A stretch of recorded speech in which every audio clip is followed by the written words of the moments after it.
la dualité? Hey, la dualité, c'est deux choses nature différentes qui coexistent mais qui ne peuvent pas être séparées. Et est-ce que nous aussi, on a de la dualité? Il y a une opposition entre le corps matériel et l'esprit immatériel. L'homme n'est que dualité, il vit une tension que son esprit sa réalité matérielle. En intégrant ces deux aspects, il dépasse cette opposition et atteint une plus grande liberté et une meilleure compréhension de lui-même. Questionnement de l'intégrité des créateurs de mode faisant polémique ces dernières années.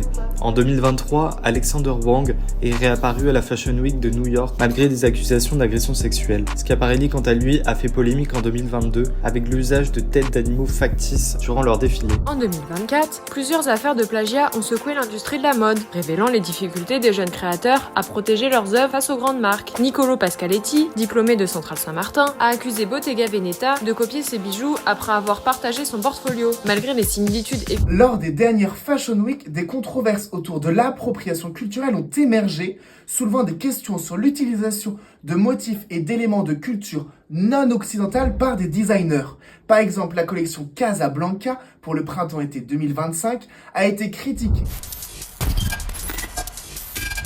Bonjour, c'est Loïc Fridan et nous allons parler aujourd'hui de l'appréciation culturelle. Prenons l'exemple de Dries Van Noten qui s'inspire de diverses cultures et motifs traditionnels en respectant leur signification pour créer des pièces uniques et colorées, ce qui lui vaut le titre de maître des couleurs. En 2024, 43 millions de personnes ont fui leur pays pour des raisons d'oppression, de guerre ou de persécution. On se rend compte que ce chiffre, comptabilisé sur la totalité des continents, est alarmant et on observe un réel déplacement forcé des populations. Les nomades emportent tout avec eux. À l'image des escargots transportant leur maison, cette nécessité d'adaptation inspire des marques comme Moncler Green en 2018, 2021 et 2022, qui intègrent des éléments pratiques dans leur création. Ainsi, des pièces comme une plante portable ou des duvets symbolisent cette capacité à faire face à diverses circonstances tout en restant tendance.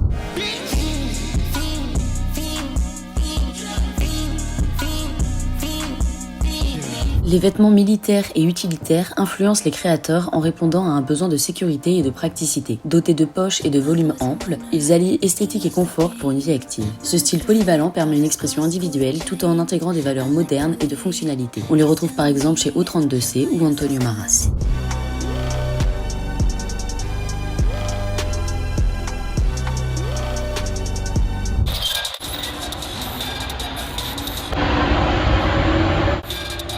Les consommateurs d'une mode minimaliste sont à la recherche d'une approbation générale sur leur apparence. Le but de ce style de vêtements est d'avoir une influence ciblant le public au plus large. On y retrouve généralement les vestiaires tailoring militaires et sportswear, des looks discrets comme des vêtements passe-partout. Le sentiment d'appartenance à une classe sociale élevée est mis sur le devant de la scène grâce à des séries à succès à certains micro-influenceurs. Malgré tout, le quiet luxury reste un style élitiste et exclusif, renforçant subtilement les distinctions sociales tout en manquant de diversité culturelle et de créativité. Bien que perçu comme durable, il cache souvent des pratiques. Les influenceuses publient leur tenue quotidienne sur les réseaux sociaux en utilisant des hashtags, ce qui inspire les viewers à suivre les tendances. Pour constamment se réinventer, elles s'appuient sur la fast fashion qui offre la possibilité de produire des vêtements rapidement, à grande échelle et à des prix accessibles à un large public, quelles qu'en soient les conséquences. Salut, c'est Loïc et aujourd'hui je vais vous parler de l'individualisme dans la mode. Le layering permet d'exprimer un style unique. Junya Watanabe, lors de la Fashion Week 2025, explore cette idée avec des matériaux industriels recyclés tels que le motocross, Vitek ou Velcro, créant des pièces avant-gardistes qui fusionnent science-fiction et haute couture.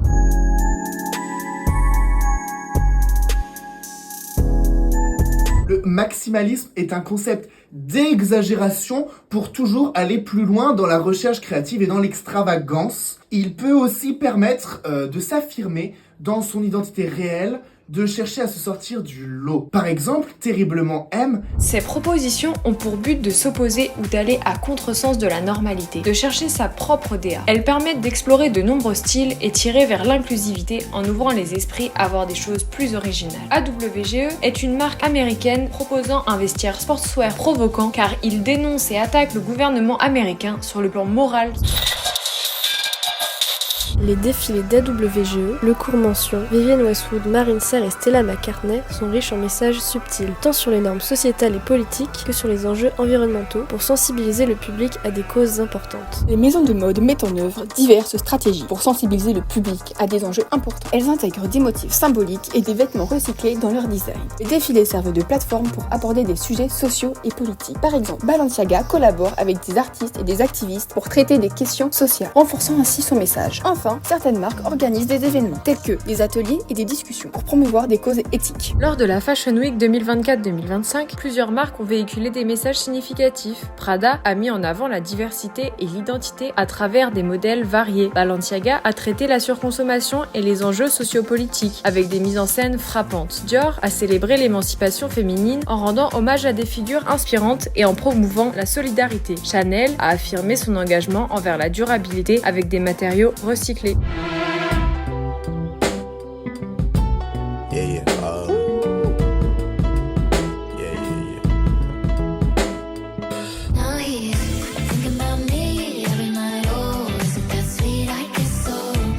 Salut, c'est Julia, on se retrouve pour les actus du jour en commençant par le greenwashing. Mais qu'est-ce que le greenwashing? Alors il désigne des pratiques trompeuses ou des marques se présentant comme plus durables qu'elles ne le sont réellement. H&M est critiquée pour sa collection conscieuse jugée superficielle, Zara bien qu'elle propose des lignes écologiques est reprochée pour sa production. Le diversity washing désigne des efforts superficiels pour promouvoir la diversité sans engagement réel. Gucci a été critiqué pour des campagnes avec des modèles diversifiés qui manquent de représentation authentique. Victoria's Secret, après des changements jugés symboliques, continue d'être pointé du doigt pour son manque de diversité. Pour contrer le diversity washing, les maisons de couture doivent s'engager authentiquement en intégrant la diversité dans leur culture et leurs équipes. Un recrutement inclusif et la transparence par des rapports sur la diversité sont essentiels. Elles doivent collaborer avec des associations, offrir des formations et s'assurer que leur campagne reflète réellement cette diversité. Enfin, il est important d'évaluer et d'ajuster leurs efforts en fonction des retours des employés et des consommateurs. Dans une chaleur infernale, tous les jours, sans pouvoir aller à l'école ni envisager un avenir. Ils travaillent sans aucune protection, pieds nus, plongés dans un liquide extrêmement toxique. Femmes, hommes et enfants sont devenus les nouveaux esclaves du XXIe siècle, tous destinés à mourir avant l'âge de 50 ans à cause des inhalations d'agents chimiques nocifs pour l'homme. Ils ont le salaire le plus bas du monde, 20 centimes de l'heure. Le travail de la haute couture est très minutieux. Il faut énormément de patience car ils travaillent beaucoup à la main. Il ne faut pas forcément aimer le beau, il faut aimer bien faire les choses. Ces travailleuses sont les héritières de savoir-faire d'excellence à la française liée à notre histoire. La haute couture française est un symbole d'élégance, de tradition et d'innovation, alliant un savoir-faire artisanal exceptionnel à une créativité audacieuse. Elle incarne le sommet de l'art vestimentaire et reste une référence absolue dans l'histoire de la mode à travers le monde. Le travail à la main est quelque chose qui est puissamment ancré en nous et qui nous fait prendre conscience de la